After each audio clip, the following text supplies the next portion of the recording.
La mayoría de las personas quiere algo bastante simple de la vida: tranquilidad. Una rutina estable, problemas pequeños, días que pasen pacíficamente. Ser alguien común, alguien que no destaque demasiado.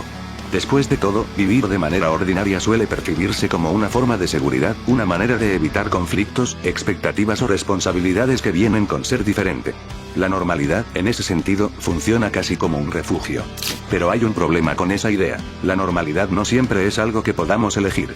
A veces, lo que somos, nuestra forma de pensar, nuestras experiencias o incluso nuestros impulsos, nos empuja constantemente fuera de ese lugar tranquilo que intentamos construir. Intentar parecer ordinario puede terminar siendo solo otra máscara, una estrategia para ocultar partes de nosotros mismos que no encajan en esa imagen de vida simple. Es precisamente en ese punto donde Shoshimin construye su conflicto. La historia sigue a dos estudiantes que desean llevar una vida completamente normal, lejos de los problemas y de cualquier tipo de protagonismo. Sin embargo, ese deseo por la normalidad no nace de la inocencia, sino de algo más complejo: un intento deliberado de dejar atrás quienes eran antes. Lo que descubren muy pronto es que convertirse en una persona común no es tan fácil cuando tu propia naturaleza te empuja constantemente a intervenir, analizar y descubrir lo que otros preferirían ocultar.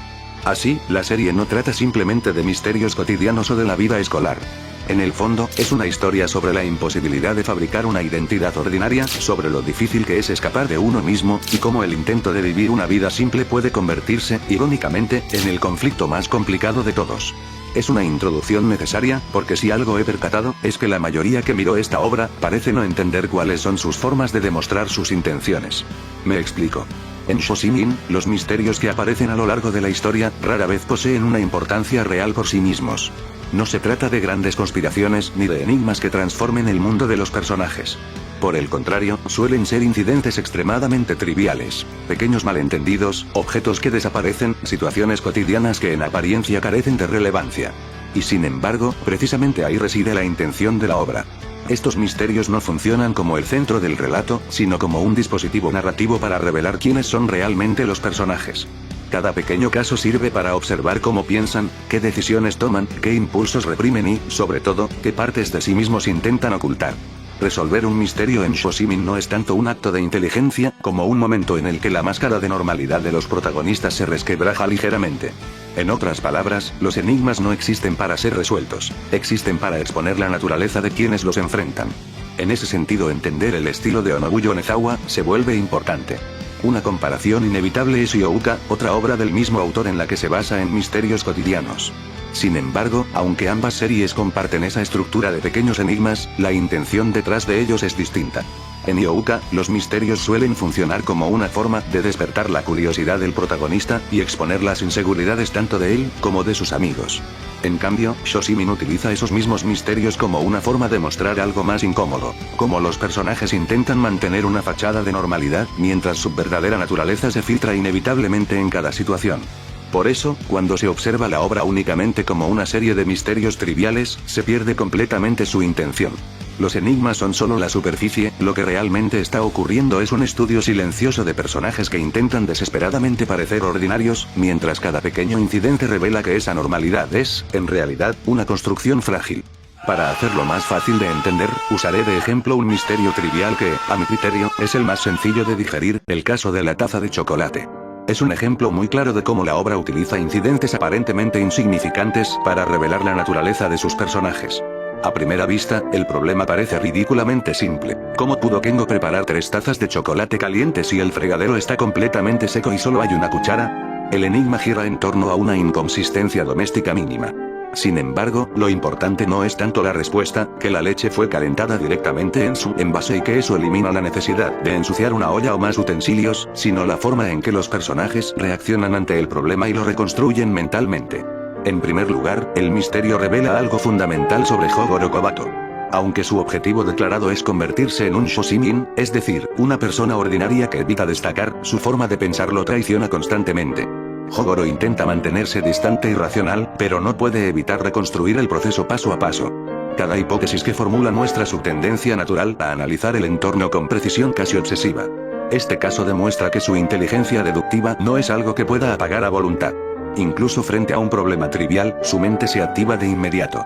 En otras palabras, el misterio revela la contradicción central de su personaje, quiere vivir como alguien común, pero su forma de pensar lo empuja inevitablemente a comportarse como alguien excepcionalmente observador.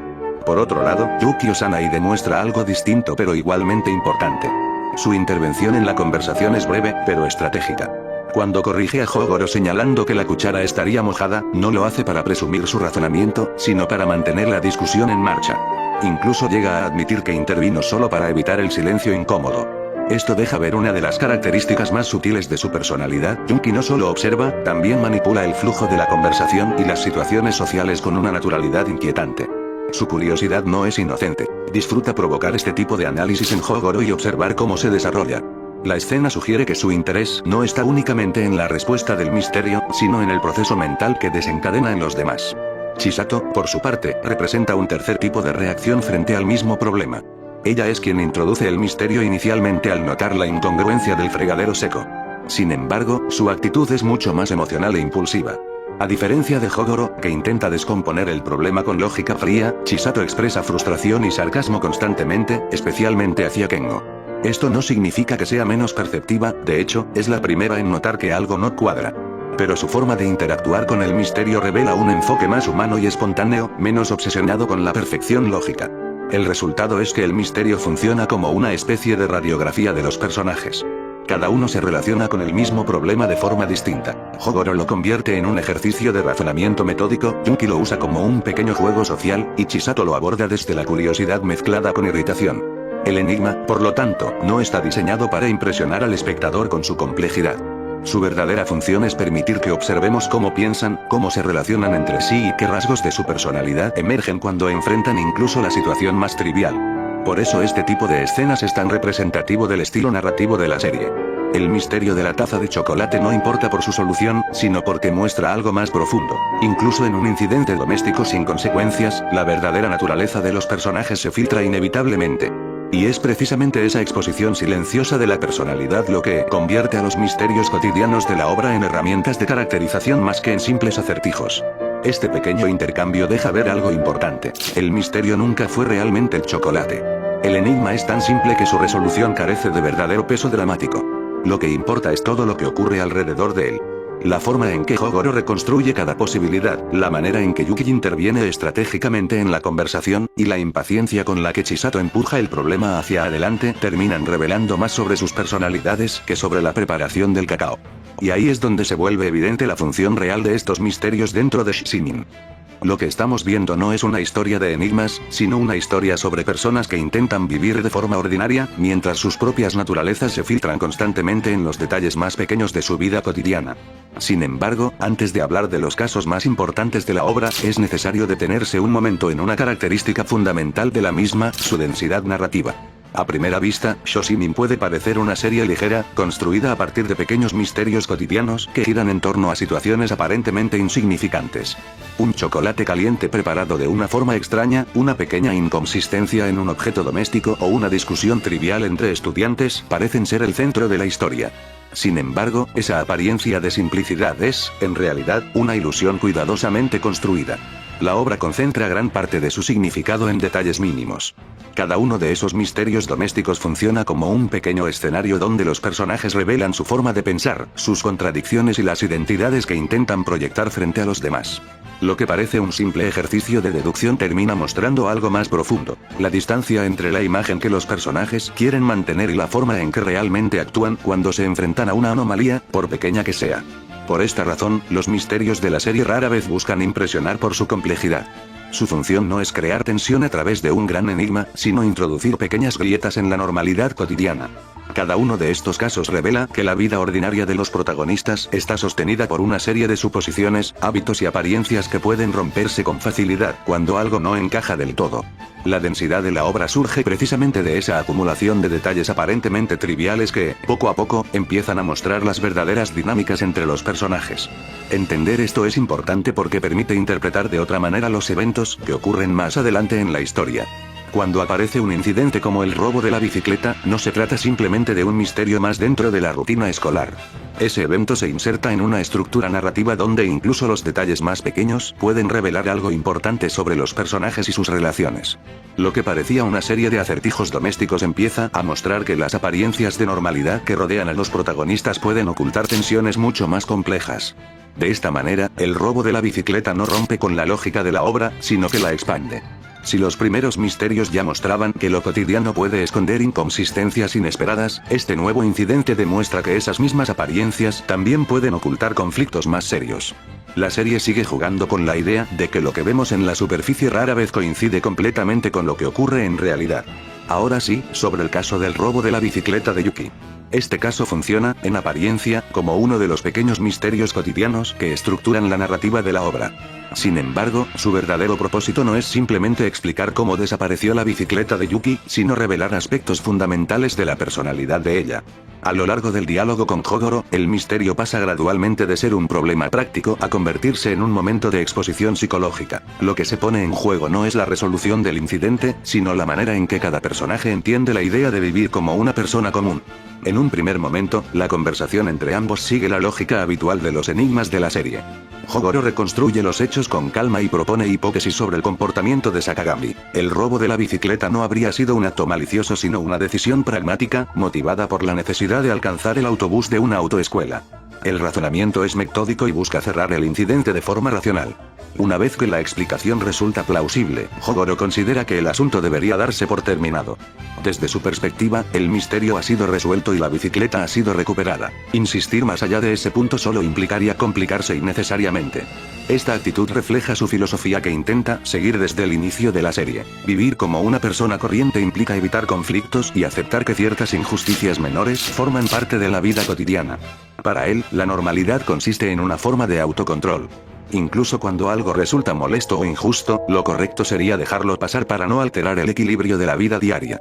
En otras palabras, su ideal de ser ordinario está ligado a una ética de la contención. La inteligencia o la capacidad de deducción no deberían utilizarse para perseguir cada agravio. Sin embargo, la reacción de Yuki revela una visión completamente distinta. Aunque al principio parece seguir la conversación con tranquilidad, el momento en que declara que esto acaba de comenzar marca un cambio radical en el tono de la escena. Para ella, la explicación del robo no resuelve nada. Al contrario, solo confirma que existe un culpable concreto. En ese instante queda claro que su interés por el misterio nunca estuvo motivado únicamente por la curiosidad o por la lógica deductiva. Lo que realmente la impulsa es el resentimiento acumulado por las consecuencias del incidente. La destrucción de sus tartaletas, la sospecha de que ella misma había robado la bicicleta y las visitas a la sala de orientación. Cada uno de esos detalles revela que el daño no fue material, sino social y emocional. Es en ese punto donde emerge uno de los rasgos más inquietantes del personaje. Yuki mantiene durante gran parte de la serie una imagen de dulzura y tranquilidad, una apariencia que la sitúa dentro de los parámetros de una estudiante amable y discreta. Sin embargo, la intensidad con la que expresa su deseo de hacer pagar al culpable muestra que esa apariencia no refleja completamente su mundo interior. A diferencia de Hogoro, que intenta neutralizar su tendencia a analizarlo todo, Yuki parece incapaz de abandonar un agravio una vez que lo ha internalizado. Su memoria emocional es persistente y detallada, no olvida lo ocurrido, y tampoco está dispuesta a aceptarlo sin compensación. La conversación alcanza su punto más revelador cuando ambos discuten qué significa realmente ser una persona común. Hogoro responde que lo esencial es conformarse con la situación actual, una definición que refuerza su postura de aceptar lo ocurrido y seguir adelante. No obstante, Yuki reformula la cuestión de manera estratégica. Sugiere que quizá lo más importante para la gente común sea proteger la propiedad privada. Esta reformulación es significativa porque transforma su deseo personal de venganza en un argumento aparentemente razonable. Al hacerlo, convierte su resentimiento en una especie de principio social, como si buscar al culpable fuera simplemente una extensión lógica del comportamiento ordinario. Este intercambio revela que el conflicto entre ambos personajes no se limita a sus métodos para resolver misterios, sino que afecta a su propia concepción de la normalidad. Tanto Hogoro como Yuki afirman querer vivir de manera corriente, pero en realidad ambos poseen rasgos que dificultan esa aspiración. De este modo, el misterio de la bicicleta cumple una función narrativa clave. Más que resolver un pequeño incidente, la escena deja al descubierto la tensión entre la imagen que los personajes desean proyectar y la naturaleza real de sus impulsos. En el caso de Yuki, la escena demuestra que su aparente dulzura no excluye una dimensión mucho más dura y obstinada. El rencor que expresa no es un simple arrebato emocional, sino una parte constitutiva de su carácter, una fuerza silenciosa que contradice su deseo de vivir tranquilamente como una persona común. En ese momento, el conflicto todavía se desarrollaba dentro del marco de los misterios cotidianos que caracterizan la serie. Sin embargo, los acontecimientos posteriores demuestran que esos episodios aparentemente menores funcionaban como indicios de algo más profundo. Esta dimensión de su carácter se vuelve mucho más evidente durante el incidente de su secuestro, un evento que eleva drásticamente la escala del conflicto y obliga a los protagonistas a confrontar las consecuencias reales de sus acciones. El secuestro de Yuki introduce así una situación de peligro que rompe con la relativa ligereza de los misterios anteriores. No obstante, lo verdaderamente significativo no es únicamente el peligro al que se enfrenta, sino la forma en que los acontecimientos revelan que ella había anticipado la situación con mucha antelación. A medida que Hogoro reconstruye los hechos, se hace evidente que el llamado Osana Yeshuif selección del verano no era solo una excusa para recorrer la ciudad probando dulces, sino también una preparación deliberada para una eventual emergencia. El diálogo entre Hogoro y Yuki tras el secuestro constituye uno de los momentos más reveladores de la obra, ya que expone con claridad las verdaderas naturalezas de ambos protagonistas. Hasta ese punto de la historia, los dos habían intentado presentarse como estudiantes que simplemente aspiraban a llevar una vida tranquila y corriente. Sin embargo, la conversación demuestra que esa aspiración nunca fue más que una fachada. A medida que Hogoro reconstruye los acontecimientos, se hace evidente que el secuestro no fue simplemente un incidente inesperado, sino una situación que Yuki había previsto desde mucho antes. Al llevar a Hogoro a distintos lugares y hacerle memorizar el mapa de la ciudad, Yuki estaba creando un sistema que le permitiría enviarle un mensaje en caso de ser secuestrada. El recorrido gastronómico se transforma así, retrospectivamente, en un ejercicio de entrenamiento. Los dulces, que parecían el objetivo de sus salidas, eran en realidad un medio para fijar en la memoria de Hogoro los puntos clave de la ciudad. Esta revelación muestra hasta qué punto Yuki es capaz de planificar con anticipación y manipular situaciones cotidianas para convertirlas en herramientas dentro de una estrategia mucho más compleja. Sin embargo, lo que vuelve inquietante el plan de Yuki no es solo su previsión, sino la forma en que utiliza a otras personas dentro de él. Para garantizar que su secuestro pareciera verosímil y que las sospechas se desviaran de sus verdaderas intenciones, manipuló a quienes la rodeaban, incluyendo a Sanae y a las otras estudiantes involucradas. Incluso llegó a difundir la idea de que secuestrarla podría ser una forma de obtener dinero, sembrando así la posibilidad del crimen. De este modo, Yuki no solo se preparó para ser rescatada, sino que también construyó una narrativa que ocultara su propio papel en los acontecimientos. Su comportamiento revela una mente profundamente estratégica, capaz de controlar no solo la información, sino también las percepciones y las decisiones de los demás. La reacción de Hogoro ante esta revelación es igualmente significativa. Aunque inicialmente intenta reprocharle sus acciones y señalar la gravedad de haber manipulado a otras personas para encubrir su plan, la conversación termina revelando algo incómodo sobre él mismo. Mientras analiza cada detalle del plan de Yuki, su actitud adquiere la forma de un interrogatorio meticuloso que demuestra cuánto disfruta reconstruir el misterio. Yuki percibe esto con claridad y lo confronta directamente. Al igual que ella ha mentido sobre su inocencia, Hogoro también ha mentido al afirmar que desea ser una persona corriente. Su pasión por los enigmas y su placer al resolverlos contradicen la imagen de normalidad que pretende proyectar. De esta manera, la conversación funciona como un momento de reconocimiento mutuo. Hogoro acusa a Yuki de ser una mentirosa por haber manipulado a todos a su alrededor, pero esta misma le devuelve la acusación señalando que él también se engaña a sí mismo sobre su propia naturaleza. Ambos comprenden entonces que su promesa de vivir como personas corrientes ha sido quebrantada por los dos. Ella no puede evitar planificar y manipular situaciones para lograr sus objetivos, mientras que él no puede evitar sentirse atraído por los misterios y el desafío intelectual que representan. La posterior separación de ambos personajes, y sus nuevas relaciones con Tokiko Nakamaru y Takahiko Urino, puede interpretarse como un intento de recuperar esa normalidad que habían prometido buscar. Al distanciarse el uno del otro, parecen intentar escapar de la dinámica que los empuja constantemente hacia situaciones extraordinarias. Sin embargo, el propio diálogo deja entrever que su conexión se basaba precisamente en comprender las partes más ocultas del otro. Por eso, más que una simple ruptura, su separación representa el reconocimiento de que su relación revelaba demasiado claramente quiénes eran en realidad. En última instancia, el final de la primera temporada muestra que el ideal de convertirse en personas corrientes nunca fue realmente alcanzable para ellos.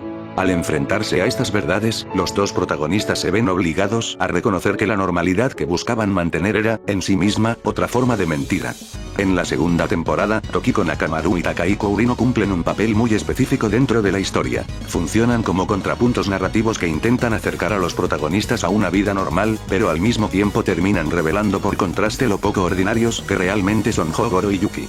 En el caso de Nakamaru, su rol dentro de la historia es representar una relación más convencional y emocionalmente directa, muy distinta a la dinámica intelectual que Hogoro tenía con Yuki. Nakamaru no participa activamente en juegos deductivos ni en estrategias complejas, su forma de relacionarse es más transparente y espontánea. Precisamente por eso, su presencia subraya una tensión importante. Hogoro intenta vivir una vida más tranquila y ordinaria, pero su mente sigue funcionando de la misma manera analítica de siempre. La relación con Nakamaru pone en evidencia que Hogoro puede intentar comportarse como alguien normal, pero no puede apagar su inclinación natural hacia el razonamiento y la observación constante. Por otro lado, Takahiko cumple un papel interesante respecto a Yuki. Mientras Hogoro reprime su faceta de detective, Takahiko es alguien que admira la idea del misterio y la investigación, y quiere acercarse a ese mundo. Sin embargo, a diferencia de Hogoro, su interés es más aspiracional que natural. Takahiko representa a alguien que quiere ser un investigador o resolver enigmas, pero que aún no posee la intuición o la profundidad analítica que Hogoro tiene casi de forma instintiva. Su presencia en la historia permite mostrar ese contraste. Mientras Hogoro intenta alejarse de los misterios, Takahiko se siente atraído hacia ellos. En el caso de Yuki, su relación con Takahiko también cumple una función narrativa importante. Aunque aparentemente intenta comenzar de nuevo y llevar una vida más tranquila, su personalidad estratégica y calculadora sigue manifestándose en la forma en que observa a los demás y en cómo maneja las situaciones sociales. Takahiko termina funcionando como una especie de espejo imperfecto, alguien que se mueve dentro de los misterios con entusiasmo, pero sin la misma capacidad para manipular o anticipar escenarios como lo hace Yuki. En conjunto, Nakamaru y Takahiko sirven para reforzar uno de los temas centrales de la segunda temporada, la dificultad de los protagonistas para convertirse en personas corrientes. Ambos personajes representan relaciones más normales y caminos alternativos hacia una vida cotidiana. Sin embargo, al interactuar con Hogoro y Yuki, terminan evidenciando que los protagonistas poseen rasgos demasiado marcados, como para encajar completamente dentro de esa normalidad que dicen buscar. Dicho de otra manera, Nakamaru y Takahiko no están ahí solo como intereses románticos o personajes secundarios, su función narrativa es mostrar por contraste quiénes son realmente Hogoro y Yuki. La conversación entre Hogoro y Nakamaru en el episodio 5 funciona como una escena de revelación psicológica. No se trata solo de una ruptura amorosa, sino de un momento en el que Nakamaru llega a comprender algo fundamental sobre Hogoro, la distancia emocional con la que él vive las relaciones humanas. Durante la conversación, Nakamaru va reconstruyendo lentamente el significado de todo lo que ha ocurrido durante su relación de un año. Al principio pensaba que la calma de Hogoro frente a los rumores de su infidelidad se debía a la confianza que él tenía en ella. Esa interpretación hacía que ella se sintiera culpable, porque implicaba que había traicionado a alguien que creía sinceramente en su honestidad. Sin embargo, con el tiempo se da cuenta de que la realidad es distinta y mucho más perturbadora. Hogoro no reaccionó porque simplemente no le importaba. Este descubrimiento transforma completamente la forma en que Nakamaru interpreta el comportamiento de Hogoro. La sonrisa constante de él, que podría parecer amable o tranquilizadora, empieza a resultarle inquietante. Ella señala que en todo el tiempo que han salido juntos él nunca ha dejado de sonreír del mismo modo, independientemente de la situación. Esa sonrisa, lejos de expresar afecto o alegría, funciona más bien como una máscara social, una forma educada de interactuar con el mundo sin mostrar realmente lo que siente. Para Nakamaru, esto es profundamente desconcertante porque implica que Hogoro ha estado desempeñando el papel de novio sin implicarse emocionalmente.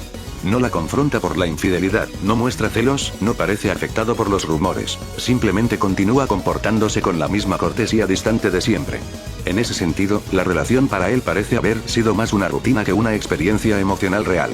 Nakamaru, por el contrario, experimenta el proceso opuesto. Aunque al inicio su relación con Hogoro pudo haber comenzado como algo ligero o incluso como un juego, con el tiempo ella reconoce que desarrolló sentimientos genuinos. Confiesa que estaba enamorada y que la intensidad emocional que sentía, el hecho de acalorarse, ponerse nerviosa, preocuparse, era algo que le gustaba. La relación sí le provocaba emociones reales, y esto es lo que hace que el comportamiento de Hogoro resulte tan doloroso para ella. Mientras ella estaba viviendo una experiencia emocional auténtica, él parecía observar la relación desde una distancia casi clínica. Cuando Nakamaru describe a los hombres que conocía antes, es decir, los indiferentes, los que dicen no es asunto mío, está reconociendo que Hogoro pertenece a esa categoría, pero en un grado aún más extremo. Uno de los momentos más reveladores ocurre cuando Nakamaru intenta una última prueba emocional y le pide a Hogoro que la llame Hou. Ese gesto, que en el contexto japonés implica un grado mayor de cercanía e intimidad, funciona como un intento final de romper la barrera emocional que ella percibe entre ambos. Es una petición pequeña pero cargada de significado. Lo que realmente quiere saber es si existe alguna parte de Hogoro que pueda responder emocionalmente a ella. Su respuesta, un simple no, confirma definitivamente sus sospechas.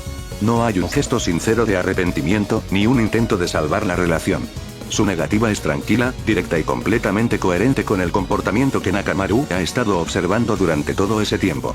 La frase final de Nakamaru, cuando afirma que ella no es una buena persona pero que Hogoro tampoco lo es, resume el juicio moral al que ha llegado tras esa conversación. Nakamaru reconoce sus propias faltas, ha sido infiel, ha jugado con las relaciones y sabe que no es alguien particularmente ejemplar en el terreno sentimental. Sin embargo, al compararse con Hogoro concluye que su forma de actuar, aunque imperfecta, al menos es humana.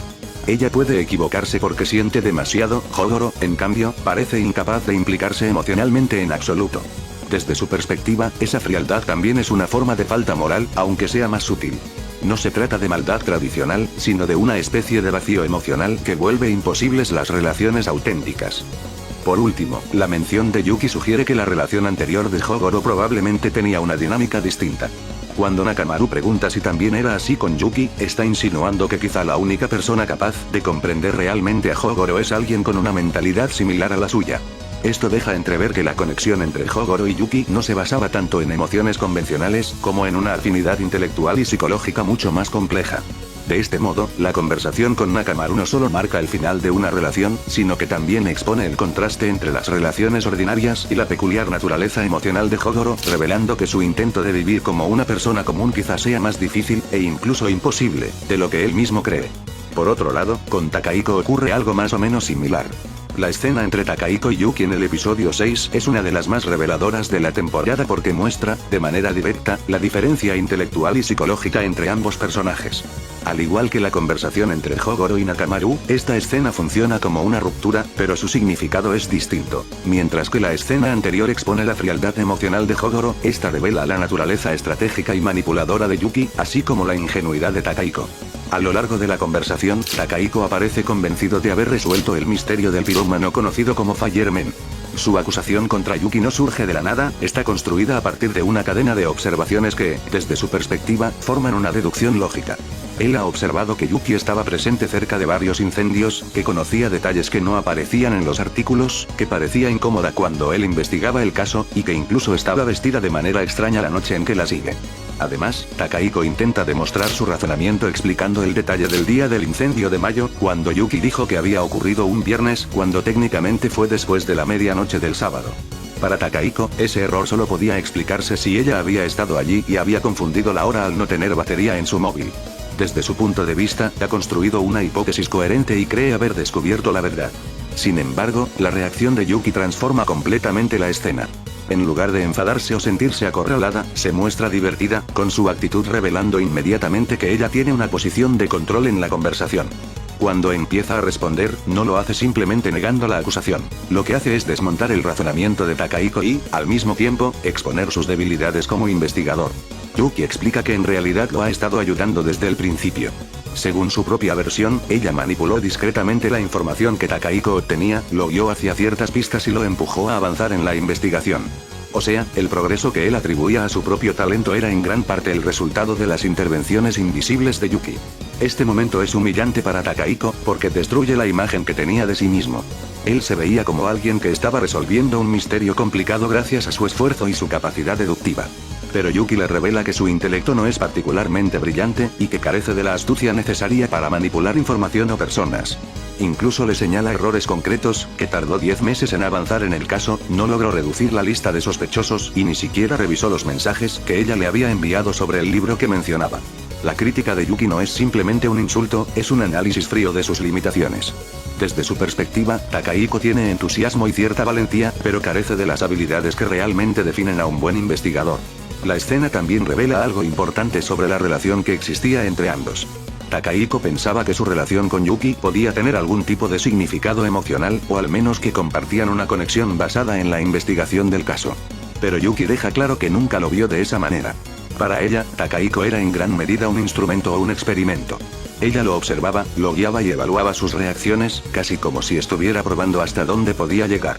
Incluso cuando lo elogia, al decir que estaba dispuesto a asumir riesgos para capturar al pirómano, el elogio tiene un tono distante, como si estuviera evaluando una cualidad interesante en alguien más que apreciándola genuinamente. Takahiko parece querer demostrar que es especial resolviendo un caso complicado, pero Yuki sugiere que, en el fondo, él es simplemente una persona común. Su entusiasmo por la investigación es real, pero su capacidad no está al nivel que él imagina. El hecho de que Hogoro estuviera escondido y aparezca al final, refuerza aún más la dinámica entre los personajes. Hogoro y Yuki comparten un tipo de inteligencia similar, ambos observan las situaciones desde cierta distancia, analizan a las personas y manipulan los acontecimientos con sutileza. La presencia de Hogoro indica que Yuki no estaba realmente en peligro durante la confrontación con Takahiko. Al contrario, ella tenía todo bajo control y había preparado la situación de antemano. Esto demuestra que, mientras Takahiko creía estar confrontando al culpable y resolviendo el misterio, en realidad estaba participando en una escena cuyo resultado Yuki ya había previsto. Esta conversación revela tres cosas fundamentales. Primero, muestra que Takahiko es alguien apasionado y valiente, pero intelectualmente pobre en comparación con Hogoro y Yuki. Segundo, expone el carácter de Yuki como alguien extremadamente calculador, capaz de manipular situaciones y personas mientras mantiene una apariencia tranquila. Y tercero, redefine completamente la relación entre ambos, lo que para Takahiko podía parecer una relación con cierta cercanía o colaboración era, desde el punto de vista de Yuki, poco más que un experimento o un juego estratégico. La escena, por tanto, no solo marca el final de su relación, sino que también subraya la diferencia abismal entre quienes intentan resolver misterios, y quienes realmente dominan ese tipo de juegos mentales. Pero también plantea una pregunta incómoda: si alguien es capaz de ver la verdad con tanta claridad, ¿qué ocurre cuando esa verdad destruye a otra persona? Tal vez esa sea la razón por la que Hogoro quiere tanto convertirse en una persona ordinaria. Porque en el pasado ya descubrió algo demasiado tarde, que resolver un misterio no siempre salva a las personas. A veces, también puede empujarlas hacia el suicidio.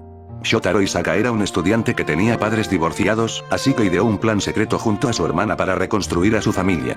Sin embargo, Hogoro se percató de esto e hizo público dicho plan, así que el padre de los hermanos Isaka lo descubrió y se alejó, arruinando la reconstrucción de la familia.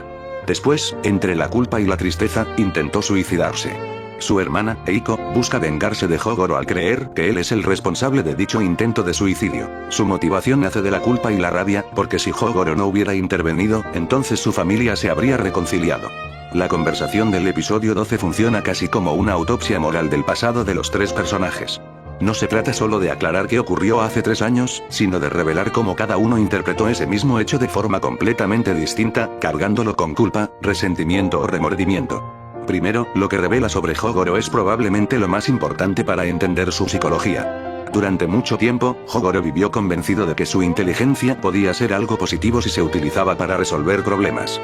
Él mismo lo dice claramente. Creía que si encontraba al culpable del atropello, Shotaro recibiría compensación económica y su familia sufriría menos. Es decir, actuó con una lógica casi matemática, sobre que descubrir la verdad ayudaría a la víctima y por ende mejoraría la situación. Pero lo que esta escena deja claro es que su error no fue la lógica, sino la ingenuidad humana. El resultado es brutal, una acción que Hogoro creía altruista terminó contribuyendo indirectamente al colapso emocional de Shotaro.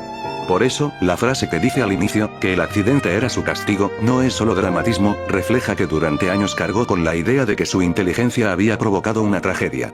Este momento revela que el deseo de Hogoro de convertirse en una persona ordinaria, un shoshimin, no es simple modestia, es una forma de autocensura moral. Él teme que su inteligencia vuelva a destruir algo que no entiende. En el caso de Shotaro Isaka, la escena revela algo muy distinto. Su intento de suicidio no fue simplemente una consecuencia directa de Hogoro. Lo que aparece aquí es la diferencia entre culpa percibida y responsabilidad real. Shotaro admite algo fundamental. Él intentó suicidarse porque fue que sufrió por sí mismo. Esto rompe la narrativa que Eiko había construido durante años. Sin embargo, también revela algo doloroso sobre Shotaro. Cuando golpeó a Hogoro en el pasado, lo hizo porque pensaba que él era un chico arrogante que jugaba a ser detective por diversión, metiéndose en los problemas de los demás como si fueran un espectáculo. Esa percepción cambia cuando descubre que Hogoro estaba intentando ayudarle de verdad, incluso pensando en el costo de su tratamiento médico. Esa revelación transforma su visión de él. Shotaro pasa de verlo como un intruso irresponsable a verlo como alguien que cometió un error por ingenuidad, no por crueldad. Por eso la reconciliación entre ambos es tan sobria, ninguno puede agradecer completamente al otro, pero ambos reconocen su propio error. Es un reconocimiento mutuo de culpa imperfecta. Pero quizás el personaje más trágico de la obra es Eiko Isaka. Durante 3 años, Eiko necesitó construir una explicación que diera sentido al intento de suicidio de su hermano. Su versión es emocionalmente comprensible. Si Hogoro no hubiera expuesto su encuentro secreto, su padre no habría descubierto la situación, los hermanos habrían seguido viéndose y quizás su familia se habría reconciliado. Bajo esa lógica, Hogoro no solo arruinó su plan, sino que destruyó la única oportunidad que tenían de reconstruir su hogar. Lo que vemos es que Eiko no odia a Hogoro simplemente por rencor, lo odia porque representa el momento exacto en que su esperanza se rompió. Por eso intenta asesinarlo, no es solo una venganza, es un intento desesperado de equilibrar una injusticia emocional que ha llevado dentro durante años. Sin embargo, cuando Shotaro aparece y declara que su intento de suicidio no fue su culpa, la estructura emocional que Eiko había construido se derrumba. Durante 3 años creyó que tenía un culpable claro. De repente, ese culpable desaparece, y eso es devastador, porque significa que el sufrimiento de su hermano no tenía una causa simple ni un enemigo claro. ¿Por qué no había un enemigo claro? Porque Shoshimin entiende algo que no entendería cualquier obra. El suicidio no es una decisión, sino un fenómeno complejo que surge de múltiples factores.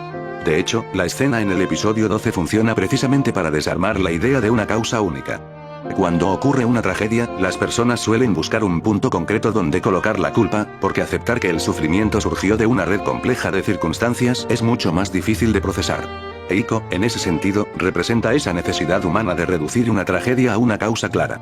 Pero la escena final desmonta esa simplificación.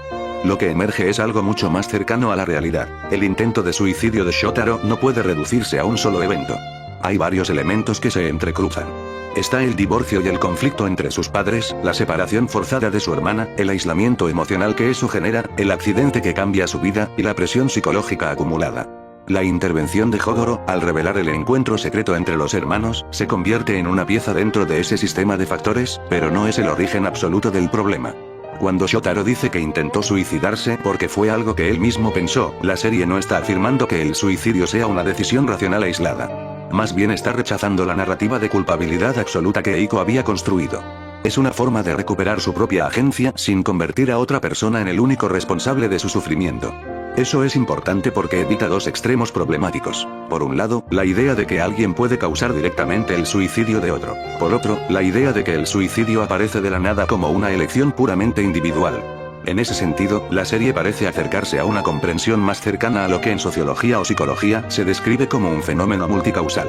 La escena muestra cómo diferentes factores, familiares, emocionales, sociales y circunstanciales, se acumulan hasta crear una situación límite. El evento que Hogoro investiga no es la raíz del problema, sino el punto donde varias tensiones preexistentes terminan colapsando. Además, la forma en que los personajes cargan con la culpa también refleja esa complejidad. Hogoro cree durante años que su intervención provocó el intento de suicidio. Eiko cree que él destruyó su familia. Shotaro, en cambio, reconoce que su crisis fue producto de su propia. En conjunto, la escena revela algo muy interesante sobre los 3 personajes. Cada uno vivió el mismo evento bajo una lógica distinta. Hogoro lo vivió como un fracaso moral de su inteligencia, Shotaro como una crisis personal que lo llevó a intentar suicidarse, y Eiko como una injusticia causada por la intervención de un tercero. La tragedia del pasado surge precisamente de esa diferencia de perspectivas. Por eso el final de la conversación es tan significativo. Lo que queda no es un misterio resuelto, sino algo mucho más humano, personas que se equivocaron, se hicieron daño sin querer y han tenido que vivir con las consecuencias durante años. Y en ese sentido, esta escena explica perfectamente por qué Hogoro quiere ser una persona ordinaria. No es que odie su inteligencia. Es que aprendió que la inteligencia aplicada a la vida de los demás puede tener consecuencias que ningún razonamiento puede prever. Resolver un misterio es fácil, entender las fragilidades humanas que hay detrás de ese misterio es lo difícil. El suicidio suele enfrentarnos con una paradoja profundamente humana, casi siempre ocurre en un mundo lleno de apariencias tranquilizadoras. Las personas alrededor creen entender lo que sucede, creen ver una vida que sigue su curso, creen reconocer emociones familiares en el rostro de los demás. Pero muchas veces esa estabilidad es una superficie. Debajo de ella hay tensiones invisibles, conflictos silenciosos, soledades que no encuentran lenguaje. Cuando ocurre una crisis suicida, lo que se rompe no es solo la vida de alguien, sino también la ilusión de que entendíamos realmente lo que estaba pasando. Las falsas apariencias funcionan como un tipo de contrato social. Todos participamos en él. Sonreímos cuando estamos cansados, decimos que estamos bien cuando no sabemos cómo explicar lo que sentimos, ocultamos preocupaciones para no preocupar a otros. Este mecanismo no siempre es hipócrita, muchas veces es simplemente una forma de convivencia. La vida cotidiana exige cierta estabilidad y las personas aprenden a sostenerla. El problema aparece cuando esa superficie se vuelve demasiado sólida, cuando la apariencia se vuelve tan convincente que nadie logra ver lo que se está fracturando debajo. En contextos así, el suicidio revela algo profundamente incómodo, que la vida emocional de una persona puede ser radicalmente distinta a la imagen que proyecta. Quien observa desde fuera suele buscar una explicación concreta, una discusión, un fracaso, una ruptura, porque la mente humana necesita causas claras para procesar una tragedia. Sin embargo, el sufrimiento que conduce a una crisis suicida rara vez se organiza de forma tan simple. Es más parecido a una acumulación silenciosa. Pequeñas pérdidas, presiones internas, conflictos familiares, expectativas incumplidas, soledad prolongada. Cada elemento por separado puede parecer manejable, pero juntos forman una carga que desde fuera resulta difícil de percibir. Por eso el juego de las falsas apariencias también afecta a quienes rodean a la persona. Cuando ocurre una tragedia, muchas personas sienten que vivían dentro de una historia equivocada. Empiezan a reconstruir el pasado buscando señales que no vieron, palabras que interpretaron mal, momentos que ahora parecen tener otro significado. Esa reconstrucción puede llenarse de culpa o de rabia, porque el ser humano tiende a pensar que si hubiera entendido antes lo que estaba ocurriendo, todo habría sido diferente. Pero esa idea también forma parte de otra ilusión, la de creer que siempre podemos comprender completamente la vida interior de los demás. La realidad humana es más ambigua. Cada persona vive en un espacio íntimo donde incluso las emociones más intensas pueden permanecer ocultas. A veces ese silencio no se debe a que alguien quiera engañar a los demás, sino a que ni siquiera sabe cómo explicar lo que siente.